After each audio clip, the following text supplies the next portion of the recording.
Okay, this should be working. Hope it does. And I'll get into more ring stuff in a second.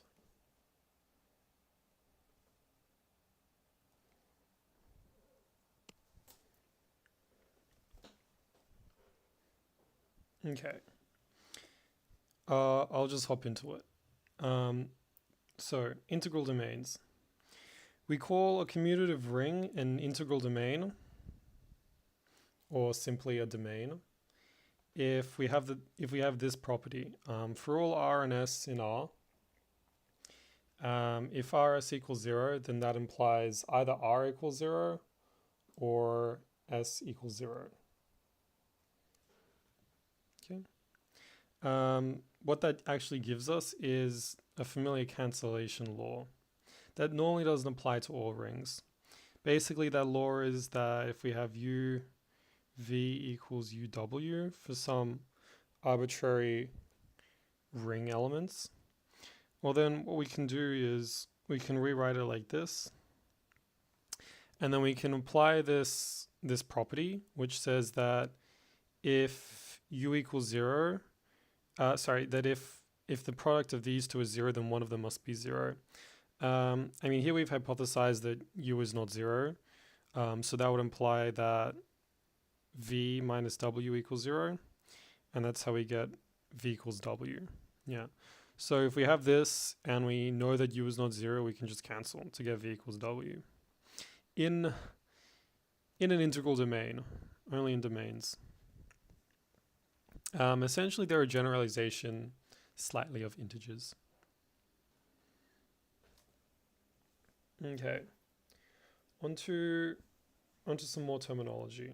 So we say that an ideal is prime, or it's a prime ideal, if its quotient ring is an integral domain. It's equivalent to this definition as well. RS in I implies either R in I or S in I.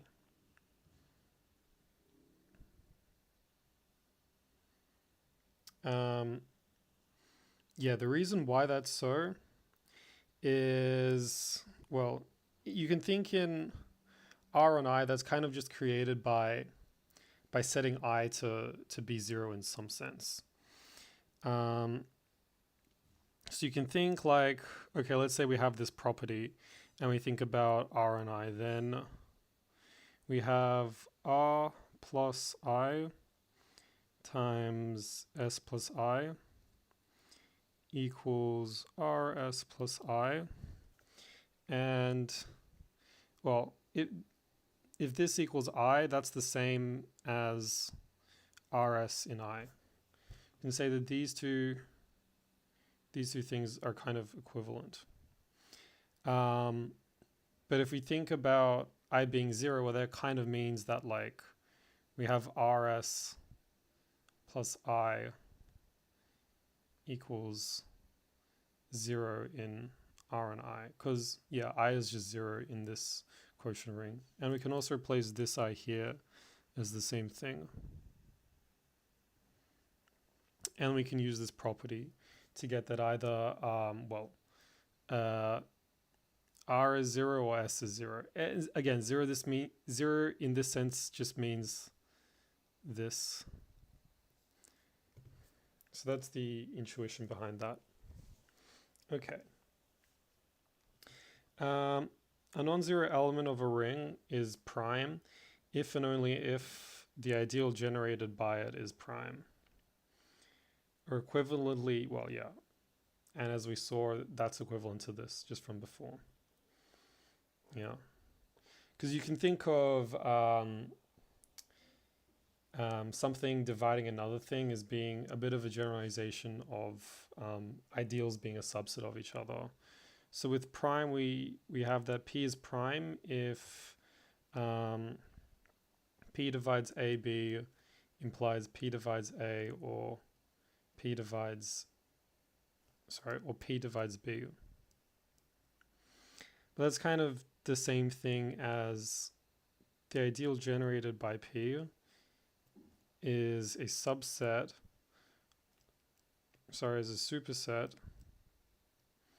of AB. Do I have this right?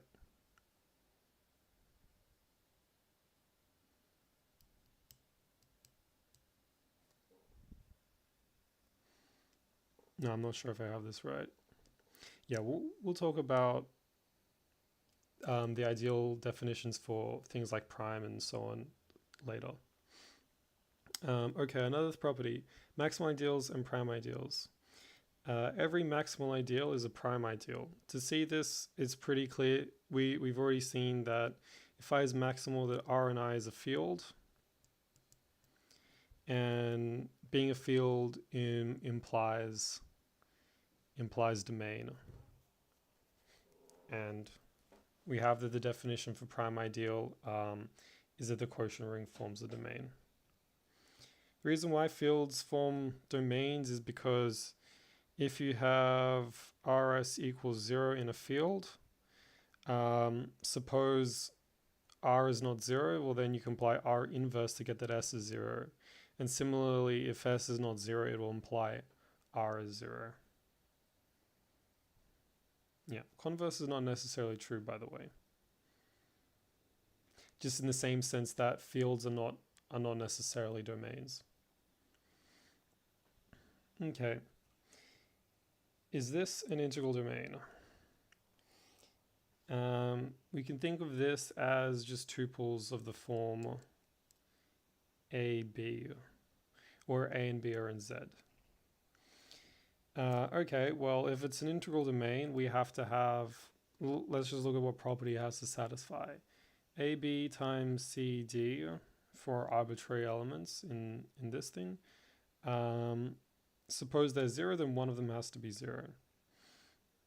Okay, well, this is the same as AC, comma, BD. That's the, oh, yeah.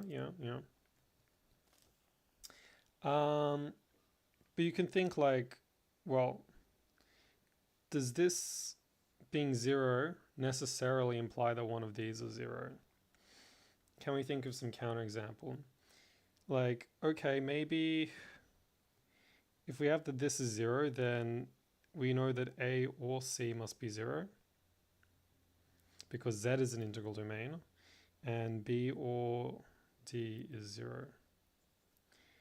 But if we just let A be 0 and D be 0, but then we can say, let's say B is 1 and C is 1. Then we see that 0, 1 times 1, 0 is 0. But neither of these two are 0.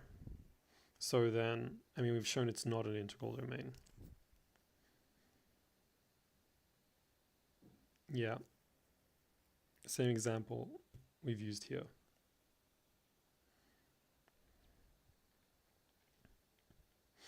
Okay, here's something to know. R is a domain if and only if Rx is a domain. Now, Rx is a domain clearly does imply R is, as well R is a subset of Rx. So if you just restrict the domain property to constant terms, well then you get that R as a domain. Okay, so that direction's probably pretty clear. Let's look at the other direction. So suppose R is a domain. We seek to show that Rx is as well. So, I mean, if you think about some arbitrary polynomial in Rx, well, like, some of its coefficients can be 0, right? But we kind of want to work with something that's not 0. And obviously, like, well, even though some coefficients are 0, the leading coefficient will never be 0, just by definition of leading coefficient. So,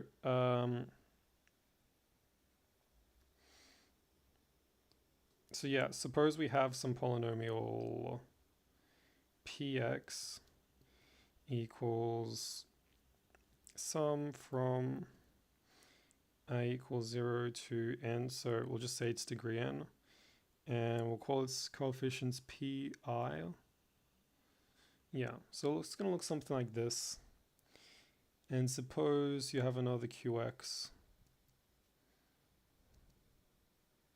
another arbitrary polynomial. Well, now suppose that their product is 0. We seek to show that one of them has to be 0. The product is 0, well that means if we just look at the leading term, like all the leading terms have to be 0. The leading term as well as all the other terms have to be 0. And the leading term is just given by Pn Qm. So we get that Pn times Qm must be 0. But this is only 0 if one of these two is 0. So, but because R is a domain, then just applying that property, then we know that one of the leading coefficients of the two polynomials is 0.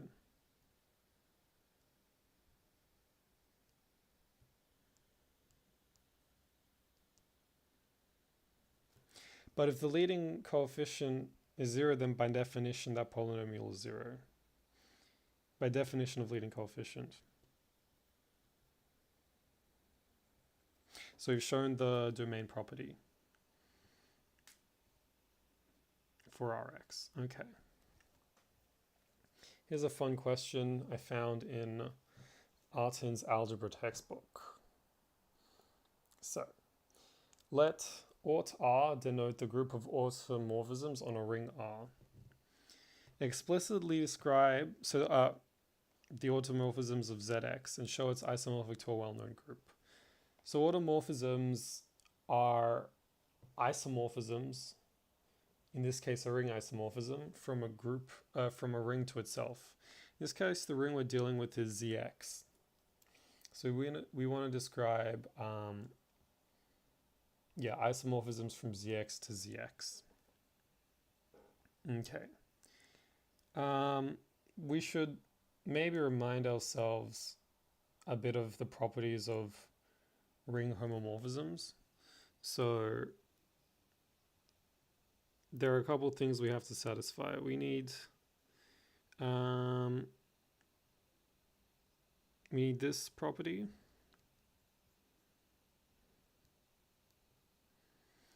We have multiplication.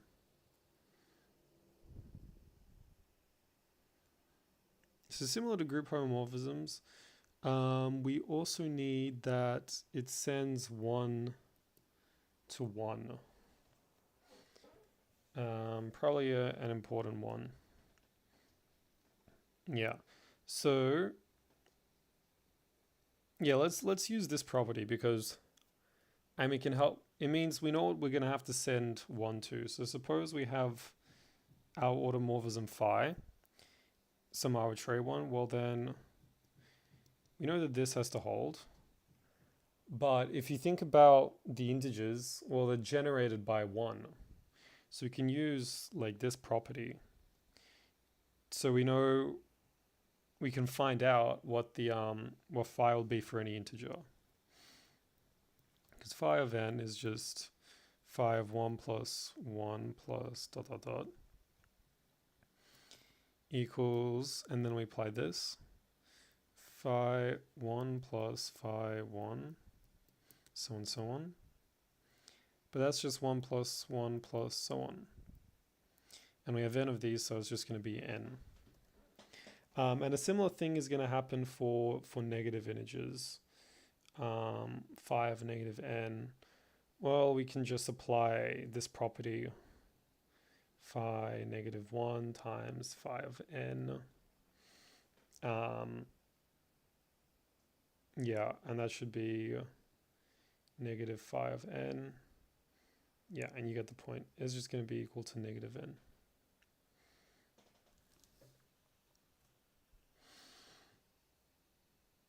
Okay, so we know that phi has to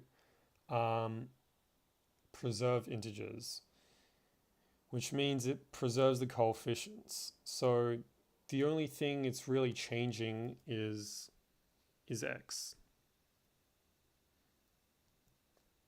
So since phi preserves z, all we need to know is how it operates on x.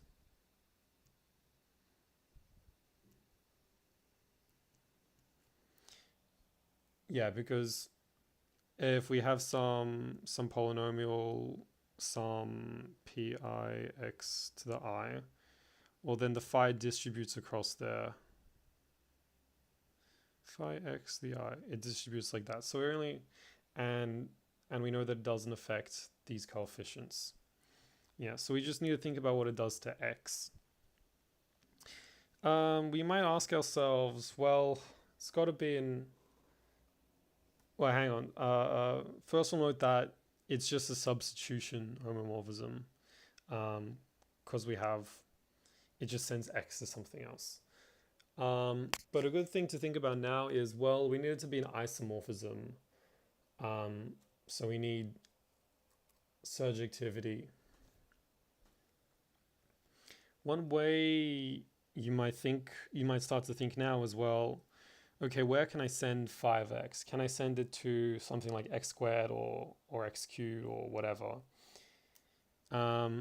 Yes, we might ask, well, can the degree of phi of x be greater than the degree of x? Can it be a degree greater than 1?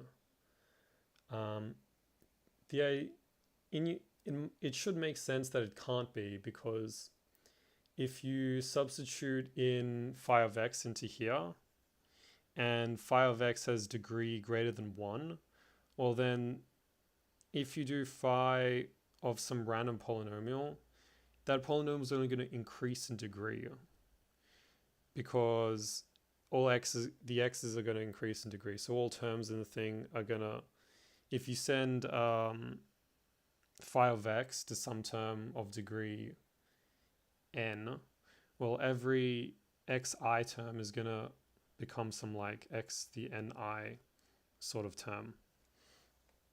But this sort of means that nothing maps to polynomials of degree 1, because then every polynomial increases in degree, or in the case of constants, doesn't change at all. So that means we'll lose surjectivity. So then we can say, then we see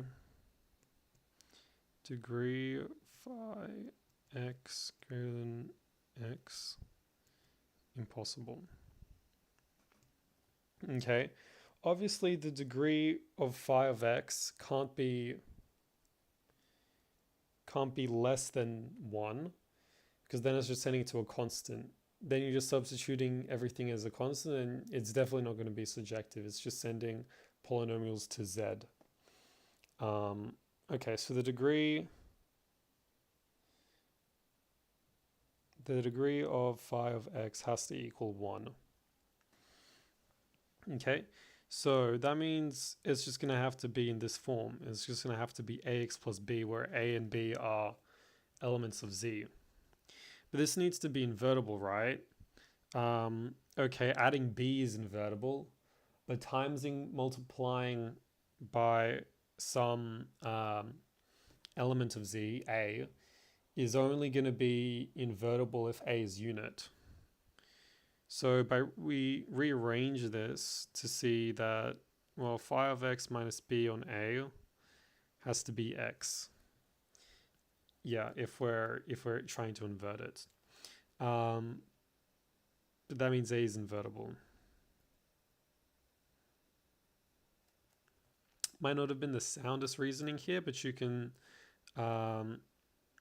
assume the existence of an inverse of phi, just to get that a is plus or minus 1. You can apply the inverse here to both sides and do some algebra. But yeah, so A is invertible, so A is plus or minus 1. And in that case, we'll know that it's definitely invertible because, yeah, multiplying by plus or minus 1 is definitely invertible, and adding B, you can just subtract B to invert that operation. So phi of x must be plus or minus x plus B for any B in Z.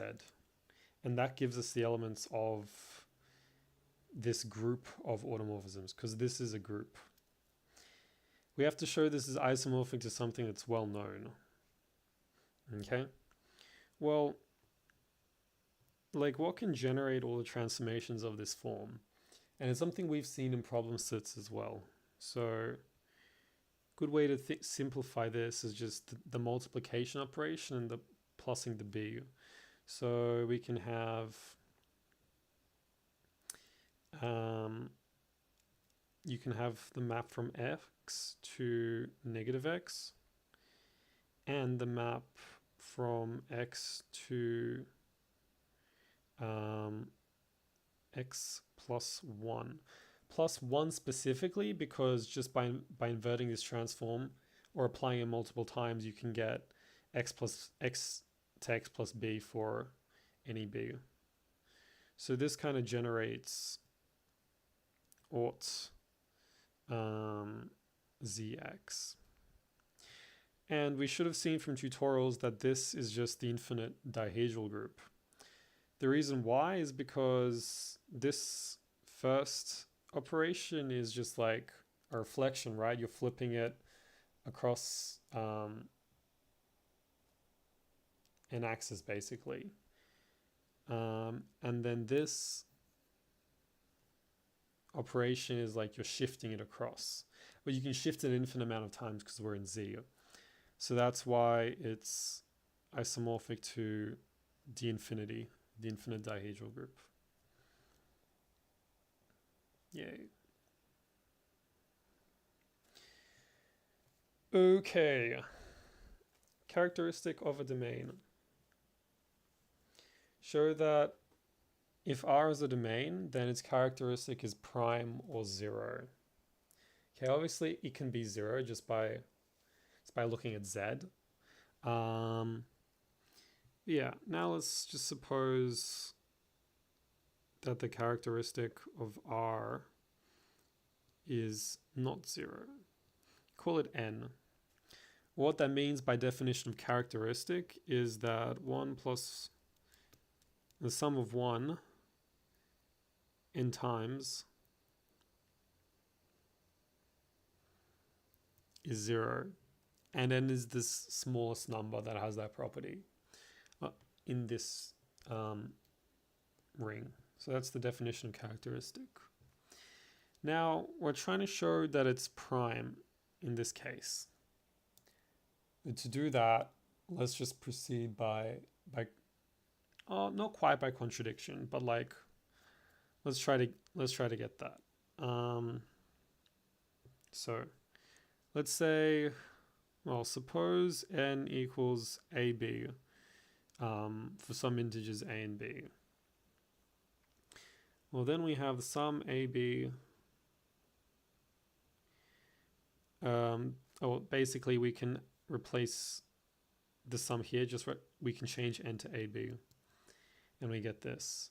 But now we want to use the domain property, right? And we have here that, some element equals to 0. So I'm going to try factorize that just so I can apply the domain property, because that's what I want to use. And so it makes sense to come up with this. Or I can just split the sum into 2 like this, because the amount of terms is just going to be AB in here, and 1 times 1 is just 1. Okay. Yeah, so R is a domain.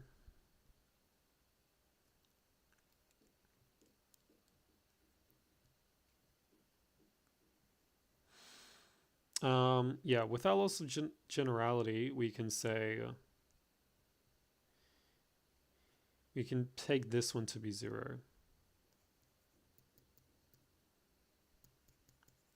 The other cases is sum from 1 to b is 0.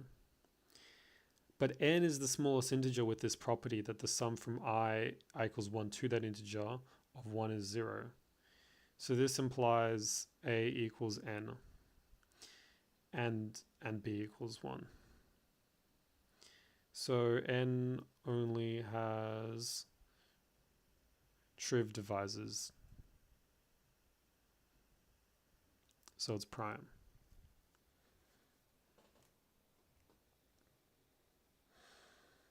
Okay, fraction fields.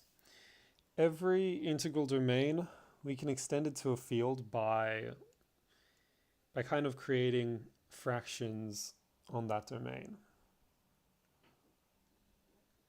So, suppose we have an integral domain D. Then we form the set of like tuples with elements in D, or set of pairs. And then we have this, we impose this equivalence relation on it. You can think of this as like fractions in this sense. So you can think of A on B just being syntax sugar for the tuple A comma B. And we say that this is similar to C on D if and only if we have this equality. We have AD equals CB. Which makes sense for fractions. Just considering fractions in like fields we're used to. So like the rationals as being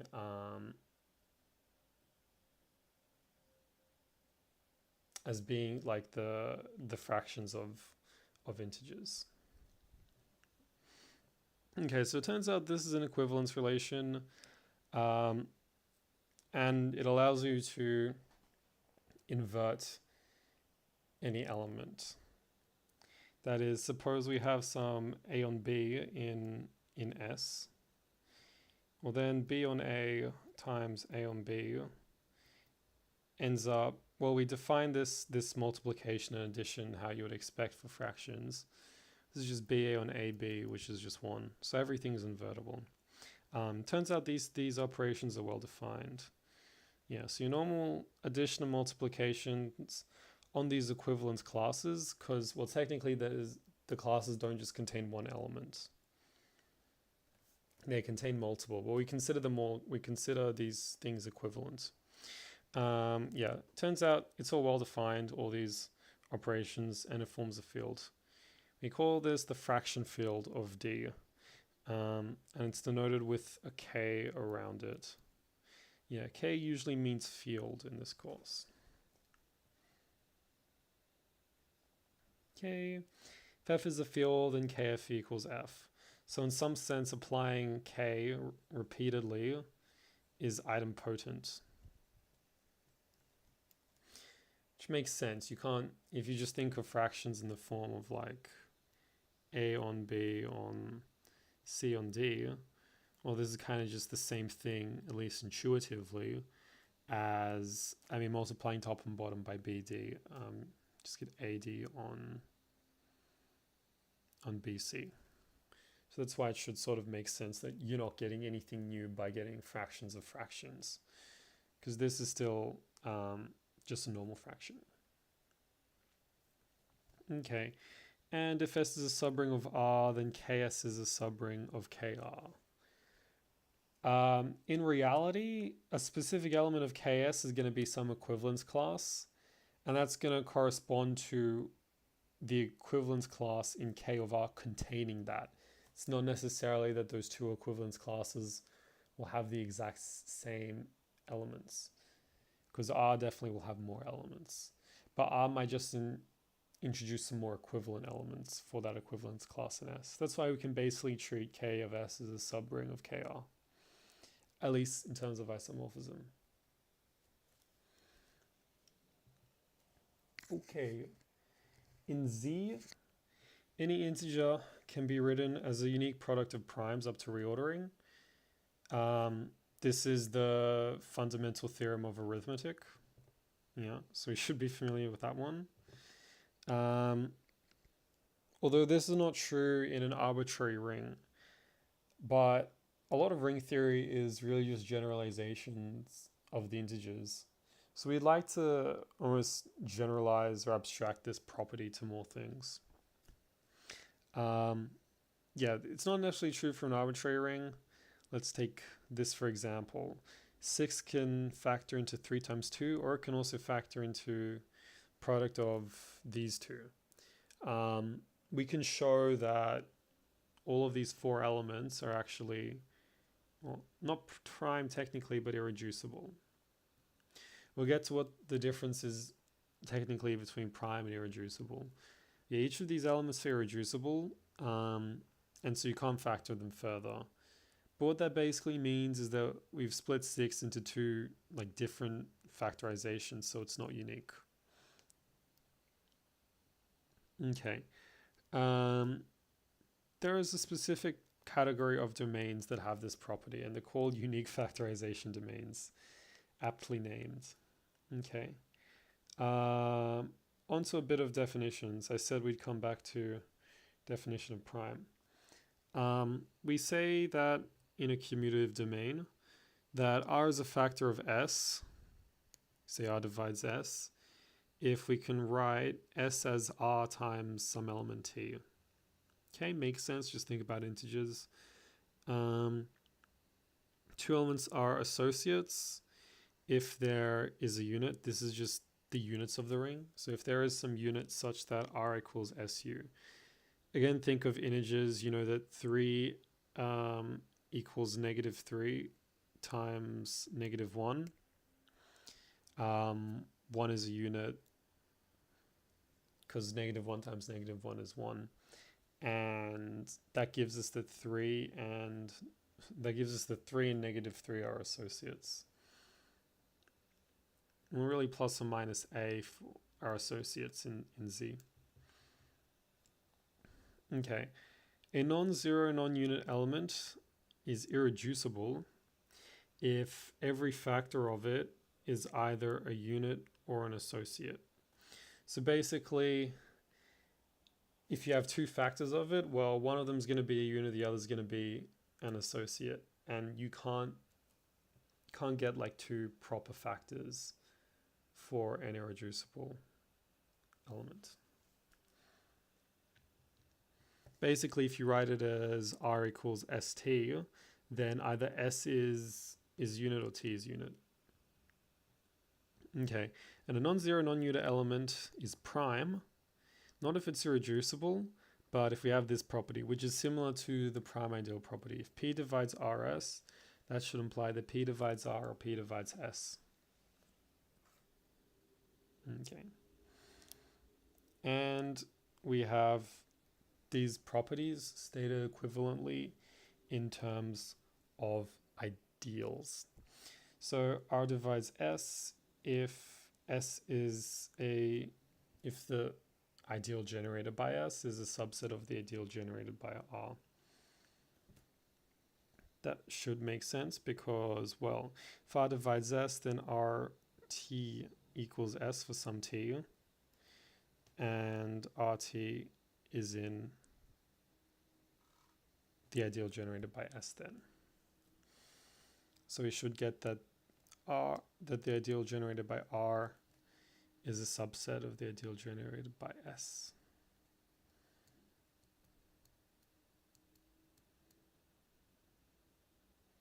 Okay, R and S are associates if and only if their ideals are the same. The idea being that R equals RUS, where U is unit, equals RS, because multiplication by a unit is, well, it's invertible. So we're going to change R. Okay, and an element is irreducible if the only principles that contain it are itself, if the only principal ideals that contain it are itself and the ideal generated by 1. So it's not quite that it's maximal. It's only maximal if every ideal in the domain is a principal ideal.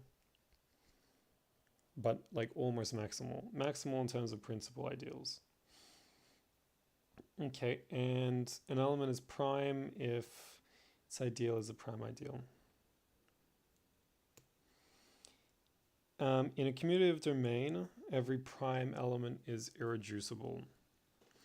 So prime implies irreducible, but the other way around, it's not necessarily true for a general domain. We get to more specific domains. We move on to more specific domains where this property does hold. And does hold actually in a unique factorization domain. But let's get on to this definition. So R is a unique factorization domain if we have this. We can write any non-unit, non-zero element as the product of irreducibles. So you can essentially factorize it, but we need any two factorizations of the same element to be essentially equivalent, which means that we should be able to reorder the indices if we have two factorizations, so that we get that pairs are associate. So you can think about integers again. You can say, well, let's say I have 10. You can factorize that as 2 times 5. Or you can also factorize this -5 times -2. And if we reorder 5 and 2 to be like 5 times 2, you can see that these two are associates and these two are associates. I actually used that example here. Okay, yeah. Yeah, basically.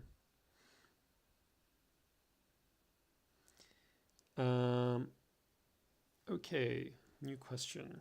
Show that 21 does not factor uniquely as a product of irreducibles in Z root -5. Okay, well, let's try to find two different factorizations of 21 then into irreducibles. A pretty simple factorization you might like to have is, okay, 3 times 7. And another one is, well, now let's try to incorporate this root -5, right? You should be able to come up with like, okay, if I have something plus root -5 here, so if I have a plus b root -5, and then I'm going to have a minus b root -5 just to get rid of the root -5 because we want it to be an integer. So this will get rid of the imaginary part. So we want this to be 21, which is the same as like a squared plus 5b squared equals 21, and we can just think of some integers that will give us that. What can we have? We can have a is 1 and b is 2. Yeah, because 1 plus 5 times 2 squared is 21. So we can write 21 as this, but we can also write it as 1 plus 2 root -5, 1 minus 2 root -5. Okay. Now we just have to show that 3, 7, and these two guys are irreducible. Or we can try factorize them further if they turn out not to be. Yeah, I'll do the example of one of them. I'll do 7. So, suppose we can write 7 as a plus b root -5, c plus d root -5. We're trying to show that 7 is irreducible. So let's assume that neither of these two are unit. The only units in here are plus or minus 1, by the way. Yeah, okay, let's assume this. Well, it's kind of hard to work with the imaginary stuff. So let's get rid of it and just work with the integers. And we can do that by applying modulo squared to both sides. So we'd have 49 equals, and we can distribute this modulo squared like this. We have 49 equals a squared plus 5b squared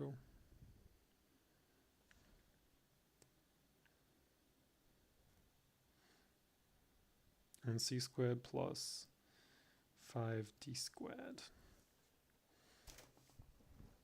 equals 49. Okay, that's a bit cleaner to work with. And because we want the factors to be proper factors, so we don't want either of them to be unit, we can see that we can't have 49 and 1. Because if we had one of them being 1, well, c squared would have to be 1, so we'd have to have plus or minus 1 only. So the only way we can, the only case is that we have 7 times 7, that this is 7 and that this is 7. Again, we need to choose two integers here that product to 49. Okay, 7 times 7. Well, if this is 7, what about if b is 0? Well, b is 0 implies a equals root 7, but we can't have that because a is an integer. If b is 1, well then a would be, we can't take the root of 2. And if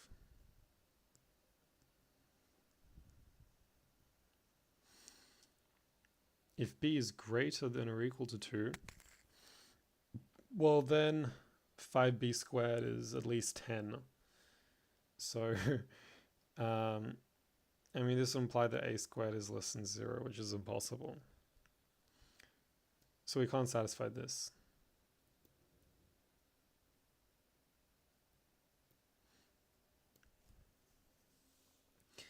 Yeah, hence we get that, we get that 7 is irreducible. And we can just repeat that process for these three guys as well. Yeah. Should always think about, maybe does it simplify by taking the complex modulo when working in rings that kind of look like this. Because often it helps just going back to the integers. Yeah.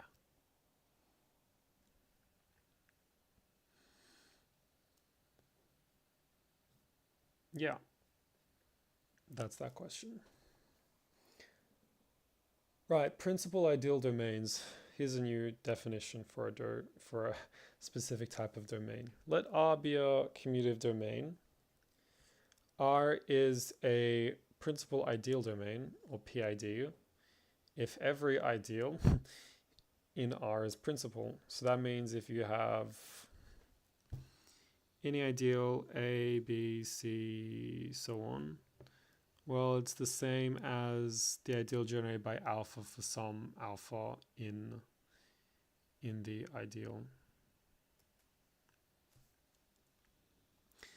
Okay, here are some properties. If R is a PID, then every irreducible element in R is prime. And having this property, which is not necessarily true for normal domains, actually lets us show that it's a unique factorization domain. Okay, and oh yeah, the reason why this would be so is, well, irreducible elements, the ideal generated by them in a principal ideal domain, as talked about briefly before, would end up being maximal, because we said that if A is irreducible, then there's no ideal generated by single element that's strictly greater than it and strictly less than the ideal generated by 1. And then this will account for all possible ideals only when in a principal ideal domain. So this gives that that the ideal generated by an irreducible element is maximal, which means the quotient of that ideal is a field, which is a domain, which implies that the ideal is a prime ideal, which implies that the element generating that ideal is prime. So irreducible elements are prime. Yeah, we hopped into the quotient ring and then back out just to get that. But yeah. Let R be a PID, then every non-zero, non-unit element can be factored into a product of irreducible elements. Actually, having these two properties is sufficient for proving something's a UFD. So this should give us that PIDs are a UFD. Yeah. And we'll talk about some more specific domains as well. But okay, first the problem. Show that ZX is not a principal ideal domain. Let's find a counterexample, hey? I'm just going to use one that we've kind of looked at a similar problem here before, but like, okay, let's take 2x. Well, this does not contain 1, clearly. So it's not the whole domain, but let's just think about like, what contradictions can we come up with if we suppose that this is generated by a single element alpha? Well, we get that alpha would have to divide 2 and alpha would have to divide x. But okay, alpha divides 2. Well, what does this imply? Well, this implies that alpha is either plus or minus 2 or plus or minus 1. But we know that plus or minus 1 is not in here because it's clearly not the whole thing. Like, we only have things of the form 2r plus xs, and if we try to equate that to 1, well, the x term is going to have to be 0, and you can't really have this because you'd want to divide by 2. Well, you want r to be 1 on 2, but we don't have that here. So we know 1's not in, plus or minus 1 is not in here. So okay, alpha can't be plus or minus 1. Well, then alpha is plus or minus 2.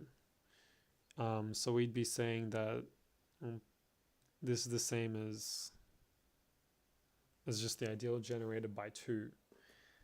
But obviously, x is not in 2, but it is in here. So that's a contradiction. X is not in here. We can only get 2x or 4x or 0x. We can't get just x. Just because 2 is going to have to be a factor of everything in here, and 2 is not a factor of x. Yeah. Similar explanation here. Okay, on to Euclidean domains, which is what I hinted at earlier. We introduce another domain that gives us better factorization properties. It allows us to get stuff like the greatest common denominator of any two elements, which is a nice thing to have. Okay, so this is even stronger than principal ideal domains. Okay, consider domain D and a function from D to the natural numbers. We call this a Euclidean function or an Euclidean norm, or just a norm, if it satisfies these properties. So for any non-zero elements, the norm of f is less than or equal to the norm of f times g. So if you product something by g, well then it increases in norm. You can think of norm as like size, roughly, in some sense. Okay, and then for any element f and non-zero element g, well then you can kind of divide f by g in a quotient and a remainder, but such that either the remainder is 0 or the size or norm of the remainder is less than the norm of g. So you're kind of reducing your norm each time you divide. And if we have this, okay, D is called Euclidean domain. And this allows us to use the Euclidean algorithm, because we can keep on applying this division, and each time like you would in the Euclidean algorithm, and it will terminate, because each time you do that, the remainder is going to decrease in norm until it gets to 0.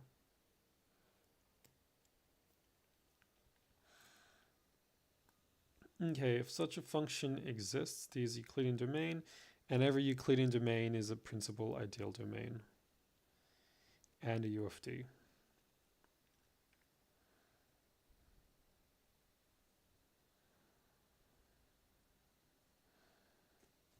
Okay, some facts about Euclidean domains. Yep, we can apply the Euclidean algorithm, which I've touched on earlier, to get the GCD of two elements. And the GCD is actually what generates the ideal of AB, if I'm not mistaken.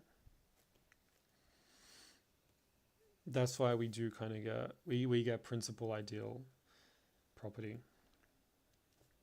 Okay, Gaussian integers. That's an example of a Euclidean domain, and our norm property is just modulo squared. Polynomials, if K is a field, then polynomials over that field is a Euclidean domain. And our Euclidean function is just the degree of the polynomial. Think about polynomial long division. You can keep on dividing and just like decreasing the degree as you divide, decreasing the degree of the remainder. Okay, is this Euclidean domain? Well, all Euclidean domains are principal ideal domains, which are UFDs as well. And we already showed earlier that this is not a UFD because we factorized 21 into two different ways.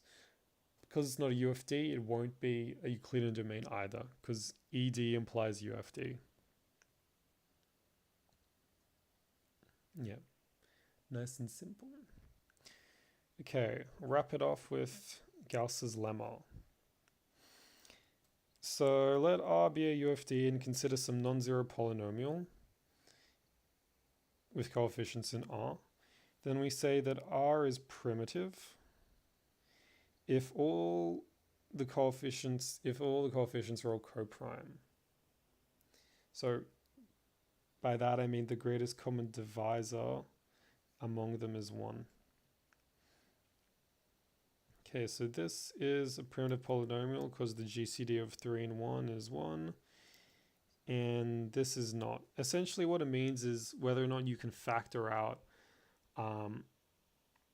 a number from the coefficients or not. Whether or not you can factor a constant from the coefficients. Yeah. So this is not because we can factor it as 3x squared plus 2. But then this 3x squared plus just the x squared plus 2 will be primitive because GCD of 1 and 2 is just 1. Okay, Gauss's lemma states that if f and g are primitive polynomials in Rx, then the product is also primitive. It might not be immediately clear like why this helps us get any results at all, but it turns out that, I mean, you can look in the notes as to the proofs, but it turns out that irreducible elements in R of x, if R is UFD, are just either the irreducible elements of R as as well as primitive polynomials of positive degree, so degree at least 1, which are irreducible in polynomials of the fraction field of R. So it's kind of like moving to the fraction field doesn't get you any more factorization. Because to be an irreducible polynomial in Rx, you have to be irreducible in the fraction field and be primitive. Okay, it ends up giving us this result, that if R is a UFD, then polynomials in R is also a UFD. I've briefly written here why. I try to make it a quick explanation, but meant that I've left a bit of things out. If you want a better proof, look at the notes. But basically, we can split an element of Rx into a scalar times a primitive polynomial just by factoring out the scalar. And then Gauss's lemma somehow implies that this preserves unique factorization and allows us to factor the constant part and the primitive polynomial separately. And for the primitive polynomial, it's also a fact that primitive polynomial associates in K of x are also associates in R of x, as it turns out. So it kind of just lets us factor in Kx. And we know that Kx is a Euclidean domain, as we've talked about before, and so it's also a principal ideal domain, and so a UFD as well, because K is a field. Polynomials over a field have this property. Yeah, so it just lets us factor in K of x. Yeah, keep in mind primitive and irreducible in Rx implies irreducible in Kx. So yeah, that's rings done. Urine will be taking over for fields. Otherwise, that's the end. Yeah, he'll be taking over very shortly.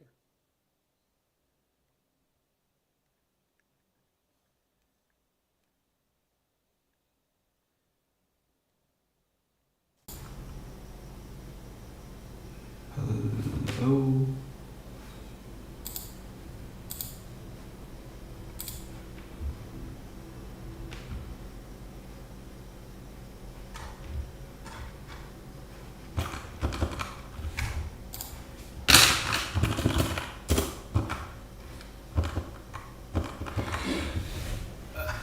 Okay, I am live.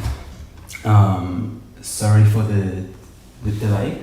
I had some technical issues, but oh well, everything is showing now, so you can actually see my technical issues. But okay, let's get started on fields. So we'll do a quick recap on what fields are. So a field is a non-zero commutative ring where every non-zero element in F is a unit. So this is basically a ring, but we also get multiplicative inverses.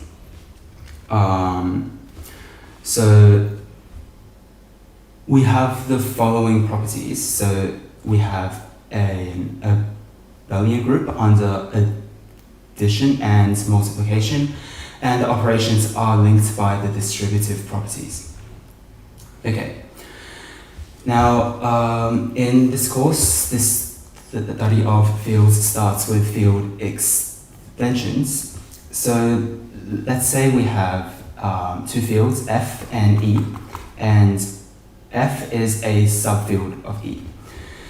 Then we say E is an extension field of F. And we say that E over F is a field extension. So field extensions is like extension is like the opposite idea of subfields. So a quick example that was also given in the lectures is that C is an extension field of R. So we can see that R is inside C and they are both fields. So C will be an extension field of R. Now, it turns out that field extensions actually form vector spaces over this smaller field. And we say that the degree of a field extension is equal to the dimension of this vector space. And we call field extensions finite if the degree is finite. So back to our previous example with the complex numbers and the reals. So the complex numbers, a basis for the complex numbers over the reals is the set 1i. So the dimension of this vector space will be 2. So the degree of this field extension is 2, and so it's also finite.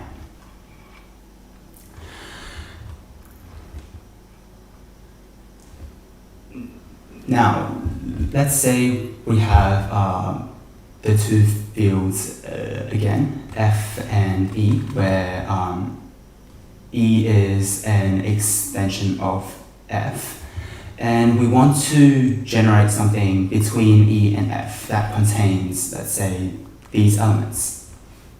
Then what we can do is take the polynomials in F and evaluate those polynomials at these points. Then this forms a subfield of E and a field extension of F, and it's actually the smallest subfield of E that contains F as well as all of these elements. And we call this the subfield of E generated over F by all of these elements. And we say a field extension is simple if it's generated over F by a single element alpha here. Now, algebraic and transcendental elements. So, the difference between algebraic and transcendental elements is basically algebraic elements are the roots of some polynomial in F, while transcendental elements are not.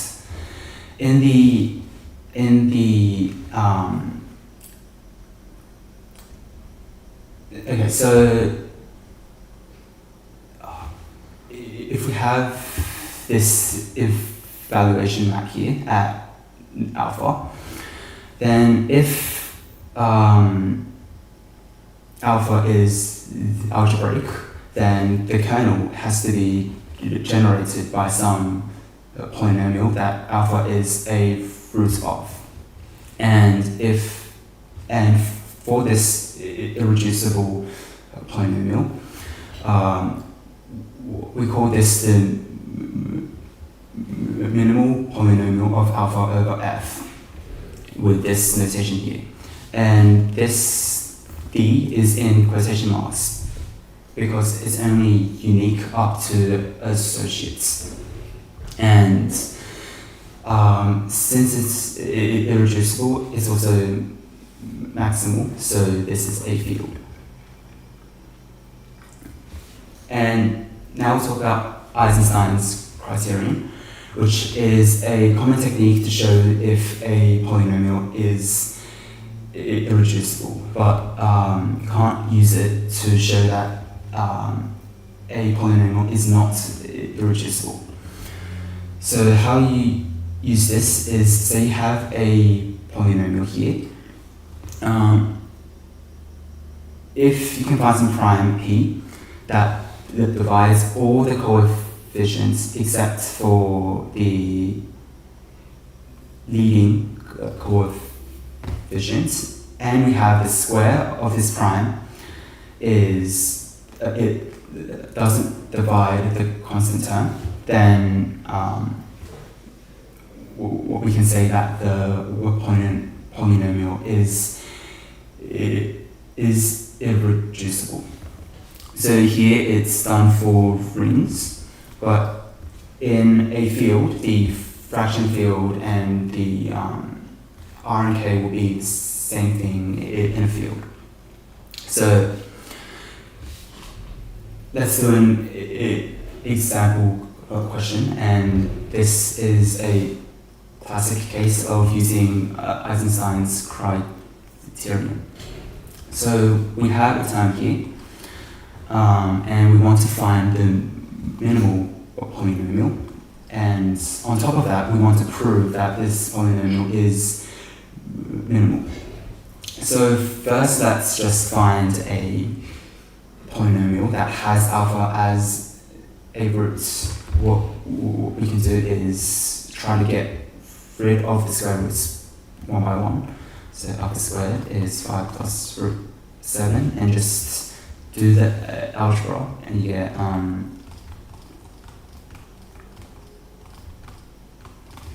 25 here is equal to 7. So if you rearrange that, then you get alpha is root of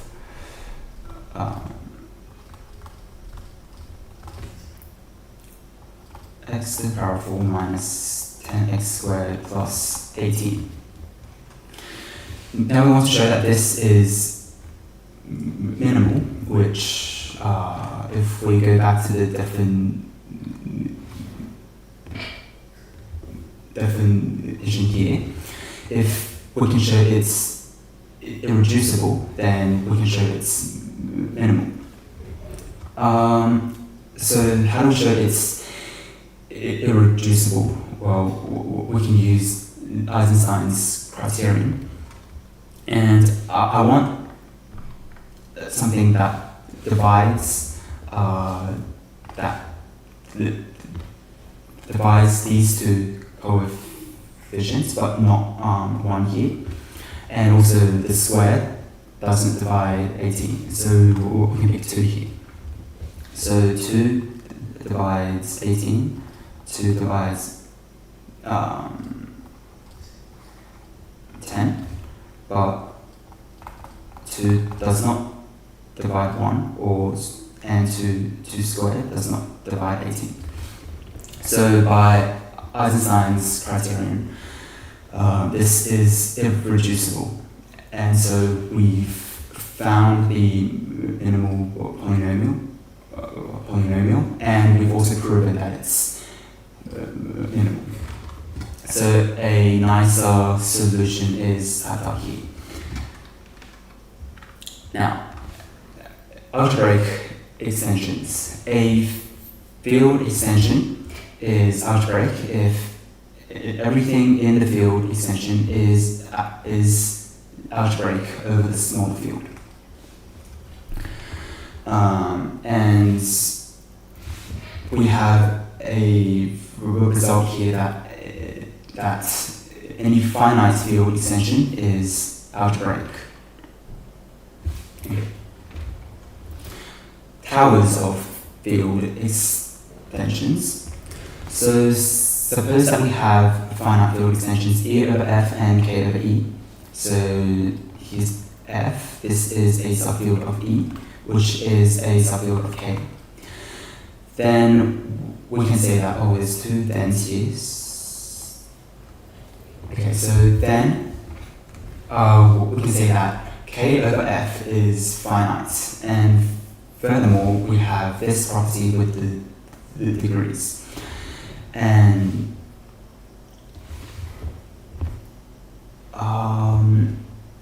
so this makes sense, like it's kind of like just cancelling the E out here. Okay, furthermore, we have that extensions finitely generated by algebraic elements are finite. So if we have like alpha 1, alpha 2, to alpha n in, let's just say E, and we take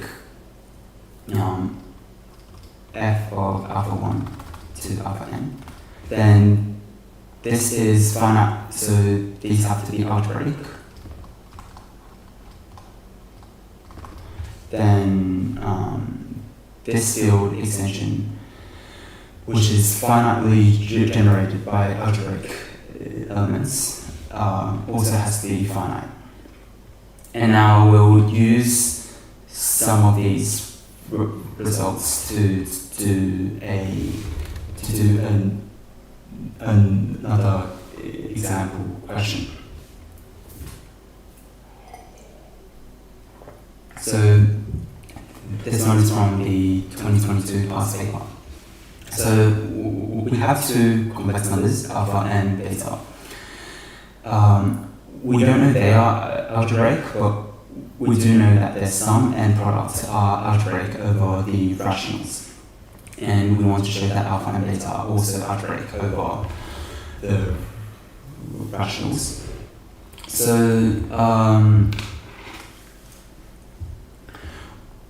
we want to show that alpha and beta are the roots of some polynomial. And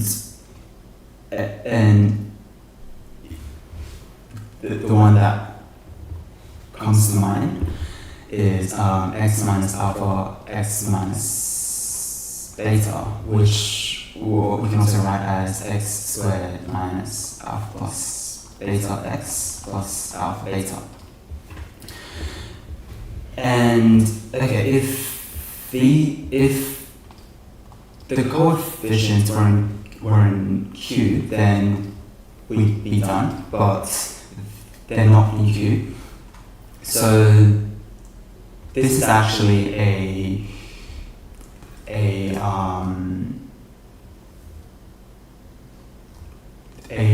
polynomial in Q, in the field generated by alpha plus beta and alpha beta over Q. So the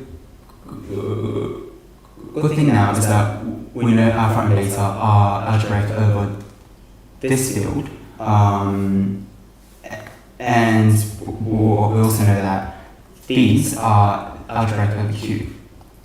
And we want to try piece those pieces of information together. So what we can use here is that any finite field extension is algebraic, and also extensions finitely generated by algebraic elements are finite. So what we can do is show that the field generated by alpha, beta, and alpha plus beta, alpha beta over Q, if we can show that this is finite, then we show that these are algebraic. And now we can use the tower of field extensions idea to break this down into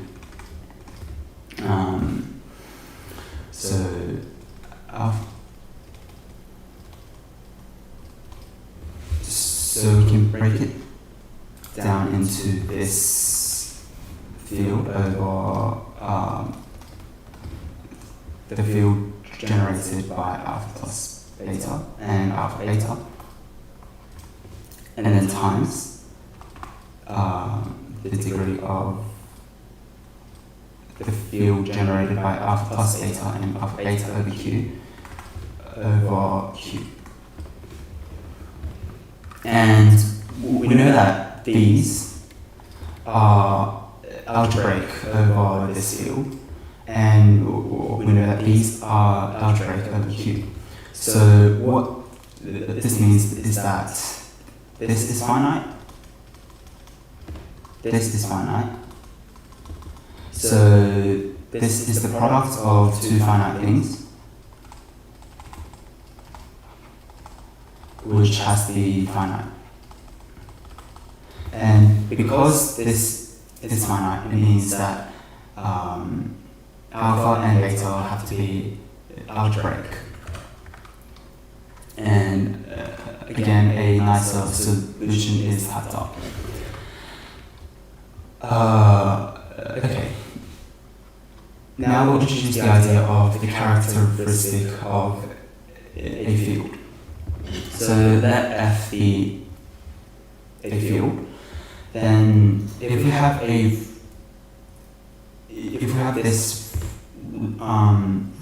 ring homomorphism from the integers to F, then it's either injective, in which case we say that the characteristic of F is 0, or it's not injective, so the kernel is non-zero and has to be generated by some prime p, in which case we call the p the characteristic of F.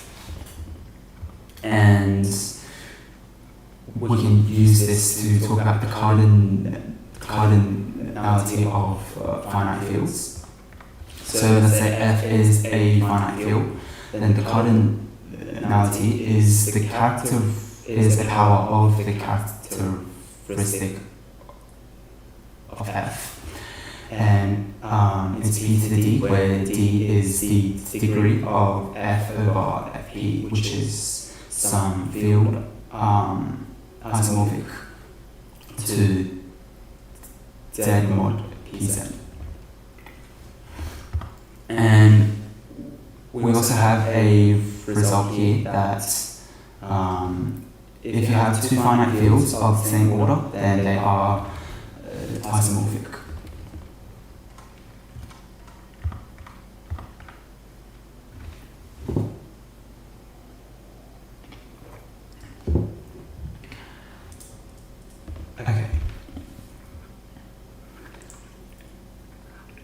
Now we introduced towers of field extensions earlier, and now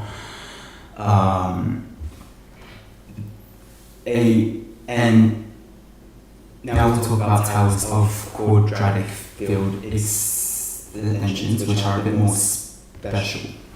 So a quadratic field extension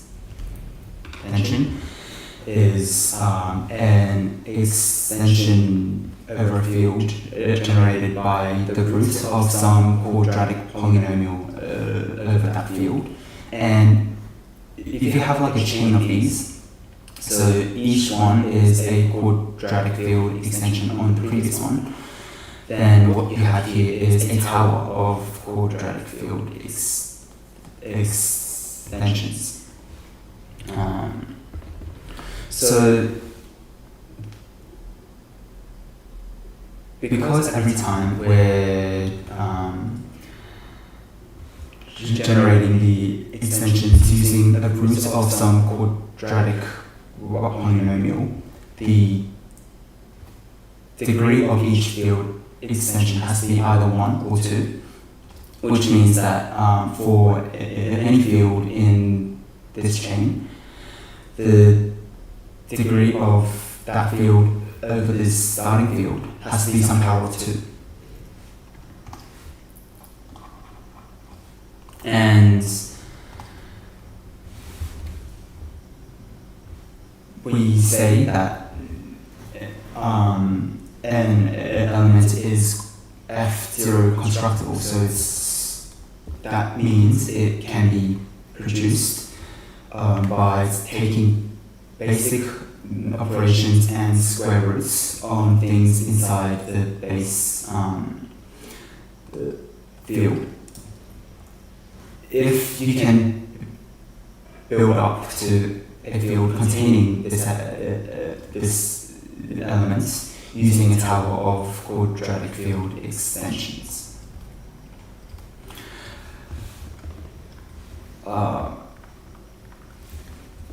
But the fact that the degree of any Fn over F0 is the power of 2 implies that the degree of the minimal polynomial of any constructible element has to be a power of 2. So to prove that something is not constructible, a common way to show that is to show that the minimal polynomial of that element is not a power of 2.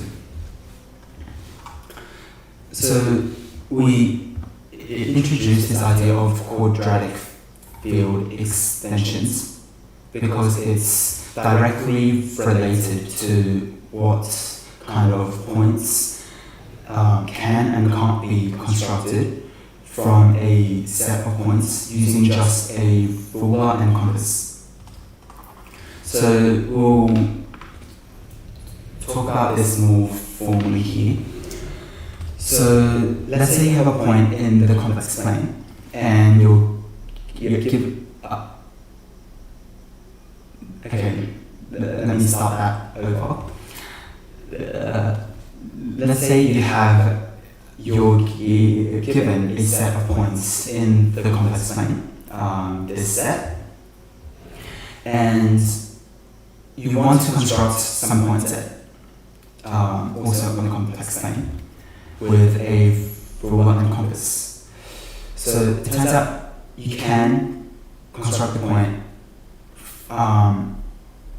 if and only if the point is constructible from this field. So this is the field generated by your given points and their conjugates over the rationals. So this is the last topic of fields, and to end it off, I'll do an example. This is question 13 from the last problem set. So it asks, can you trisect a right angle with a ruler and compass? And if so, can you trisect the angle you get again? So trisecting a right angle, so a right angle is 90 degrees. So if you want to trisect this, if you can construct 30-degree angles, then you're done. We know that something you can construct is an equilateral triangle, which means you can get 60 degrees, and you can also bisect angles. So if you bisect 60, you can get 30. So the first part is quite trivial. What is interesting is part 2. So can you trisect 30 degrees with ruler and compass?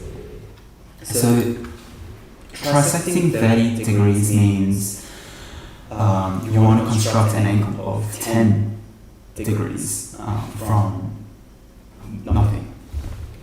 So let's say you can construct an angle of 10 degrees. So starting with no points, you can always define a 0 and 1, which means you have the unit circle. And if you can construct 10 degrees somehow, it means you can construct the point on the unit circle, which is 10 degrees from the real axis. And this point is e to the I pi on 18. So let's suppose that we can construct this. then we can also take the perpendicular down to the real axis, so that gives us cos pi on 18. And since we started with no points, this will be constructible if and only if it's Q constructible.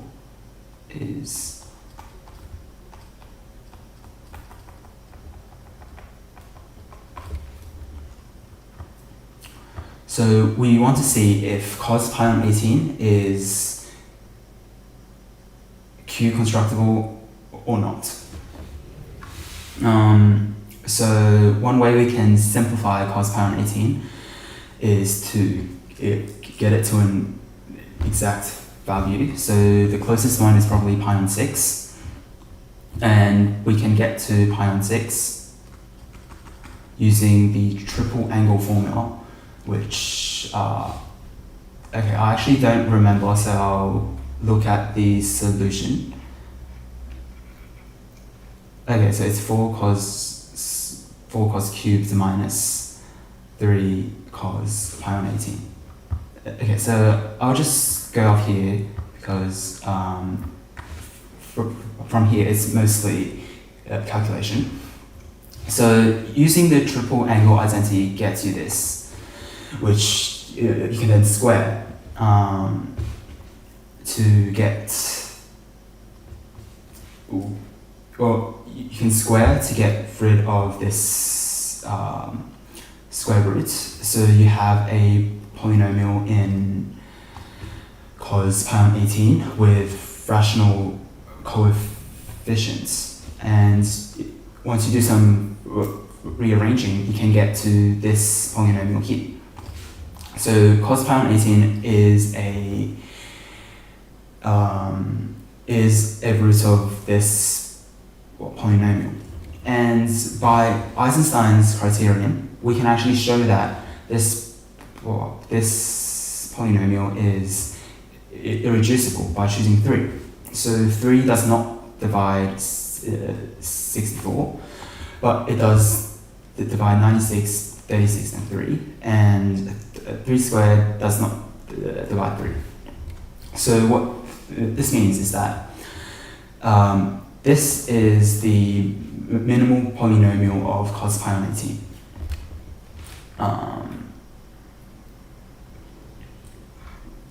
So if we scroll up to this section, we said that for any constructible element, the degree of the minimal polynomial has to be a power of 2. And if we go back, the degree is 6, which is not a power of 2. So this has to mean that cos pi on 18 is not Q constructible, which means here we can't construct this point, and by positive we can't construct this point either, so we can't construct 10 degrees. And what this ultimately means is that we can't trisect an angle of 30 degrees. Okay, that wraps up the section on fields, as well as this 2-part revision seminar. Thanks for coming, and good luck for the final.